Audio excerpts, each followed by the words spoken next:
제가 염증에 관해서 말씀을 드렸는데, 염증은 주로 이제 30대에서 50대 환자들이 많습니다.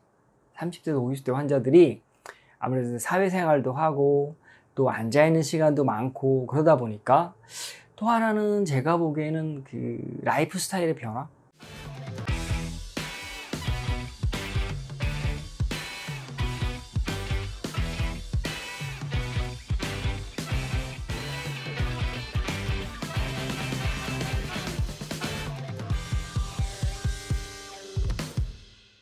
우리 이제 남성들이 원시시대고까지 표현하기 좀 그렇지만, 우리 지금 한국의 예를 들면 80년대, 90년대, 그러니까 이제 사회생활을 하고 정보화 사회로 이제 넘어오고 그러면서, 남성들이 예전에는 이제 농사나 이런 야외에서 활동하는 시간이 많지 않았습니까?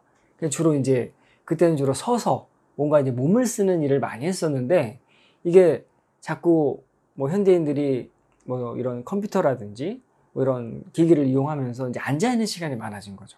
그러다 보니까 상대적으로 우리 앉아있다 보면 이제 회음부가 눌리게 됩니다.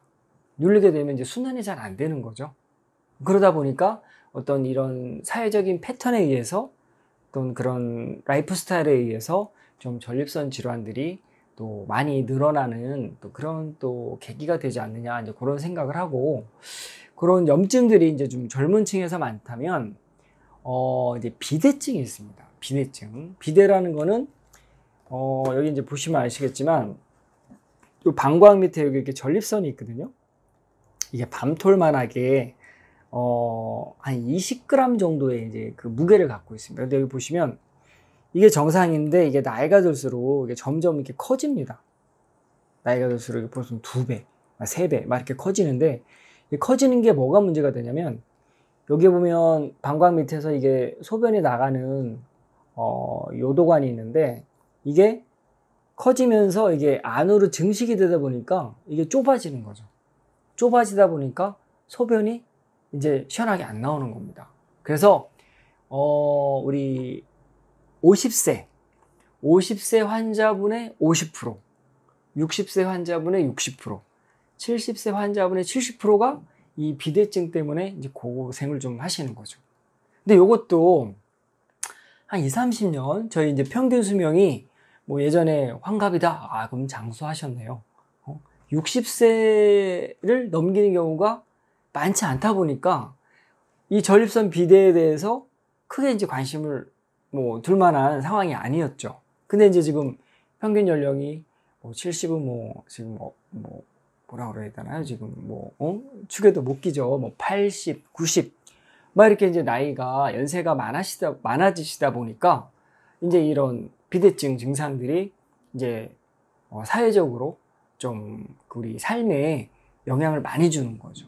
그래서 이 비대증은 한마디로 보면 좀 노화하고 좀 관련이 있다고 보시면 됩니다. 우리가 이제 남성들이 40대 중후반이 넘어가면서 이제 호르몬 대사의 변화가 생깁니다. 여성들이 이제 갱년기를 통해서 여성 호르몬이 이제 적어지고 남성 호르몬이 많아지듯이, 반대로 남성들은 남성 호르몬이 적어지고 이제 여성 호르몬이 좀 많아지는, 그러니까 남녀가 어떻게 보면 좀 뒤바뀌는 이제 그런 패러다임을 갖고 있는데, 그럴 때 이 전립선이 그 호르몬의 어떤 영향을 받아서 이제 커지는 거죠. 커져서 소변에 변화를 안 주면 큰 문제가 없는데, 이게 이제 점점 커지면서 좁아지다 보니까 이게 이제 소변빨이 약해진다. 소변이 예전에 진짜 폭포수처럼 나왔는데, 이제는 화장실 가면 막 졸졸졸졸 흐른다든지, 또 소변 보러 가서 주변에 사람이 있으면 긴장해서 또 안 나오는 거죠. 막 또 긴장도가 높아져서. 그래서 그 염증과 비대증에 있어서의 어떤 공통점은 소변 증상이 가장 연관되는 게 많습니다. 근데 이제 그 비대증 환자분들이 그 연세가 아무래도 점점 많다 보니까, 좀 높은 연령대를 좀 갖고 계시다 보니까, 결국은 제가 이제 그 비뇨생식기계의 그 어떤 기능이 떨어지고 호르몬 대사 변화를 말씀드렸는데, 신장 기능, 비뇨생식기를 담당하는 신장 기능이 이제 오장육부 중에서, 물론 다른 오장육부가 이제 다 좀 저하되기는 하지만 신장 기능이 이제 많이 떨어짐으로써 요 기관에 영향을 주고, 또 하나가 이제 대표적인 게 야간뇨라고 볼 수가 있죠. 그러니까 신장 기능이 약해지면 야간뇨 증상이 반드시 나타납니다. 왜 그러냐면 신장이라는 게 우리가 자는 동안에는 원래 소변을 보지 않거든요. 근데 이제 신장 기능이 약해지다 보니까 자는 동안에 소변을 농축시켜야 되거든요. 얘가 농축시켜서 아침에 한번 보면 되는데, 이게 이제 소위 말해서 배터리 충전하는 능력이 떨어지듯이 그 농축력이 떨어지는 겁니다. 그러다 보니까 자꾸 이 방광에 소변이 차고, 그러다 보니까 이제 연세가 있는 분들은 자꾸 이제 밤에 화장실에 가게 되시는 거죠.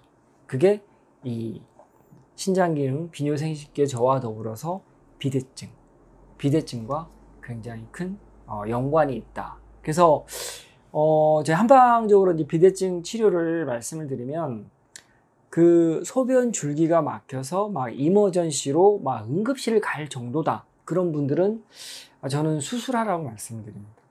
너무 좁아져서 그게 이제 어떻게 보면 그 응급적으로 소변을 빼야 될 상황까지 오신 분들은 그 요관을 넓혀주는 수술을 하는 게 맞겠다라고 생각을 하고요. 근데 그렇지 않은 분들 뭐 잔뇨라든지 뭐 소변을 너무 자주 보는 빈뇨라든지 급박뇨라든지 또는 뭐 야간뇨라든지 이런 것들이 있어서 불편하신 분들, 그런 분들은 이게 이제 100% 우리가 뭐 젊음을 돌려놓을 수는 없겠지만, 이게 한약 치료 또 침 치료 이런 것들을 하면 어느 정도까지는 뭐 생활하는데 큰 뭐 지장이 없는 데까지 또 이렇게 어느 정도까지는 회복시킬 수가 있습니다. 그래서 이런 분들은 한방 치료를 좀 권해드리고요. 정말 아까 말씀드린 것처럼 너무 막 힘들어서 병원에 가야 될 상황이다, 막혔다, 그러면 그런 분들은 뭐 수술을, 양방에 그 수술을 좀 뭐 고려하실 필요도 있다라고 이제 생각이 됩니다. 그래서 비뇨기 질환 중에서 이제 전립선염, 개괄적인 얘기, 그 다음에 증상들, 뭐 치료, 그 다음에 또 제가 쓴 책에 대해서 살짝 잠깐 말씀을 드렸고, 또 이제 비대증에 관해서도 이제 말씀을 드렸는데, 뭐 이렇게 좀 말씀을 드리면 좀 어느 정도 이제 좀 정리가 되지 않나 싶고요.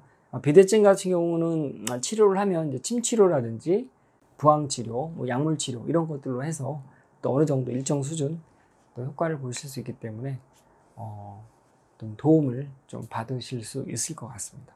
네, 감사합니다.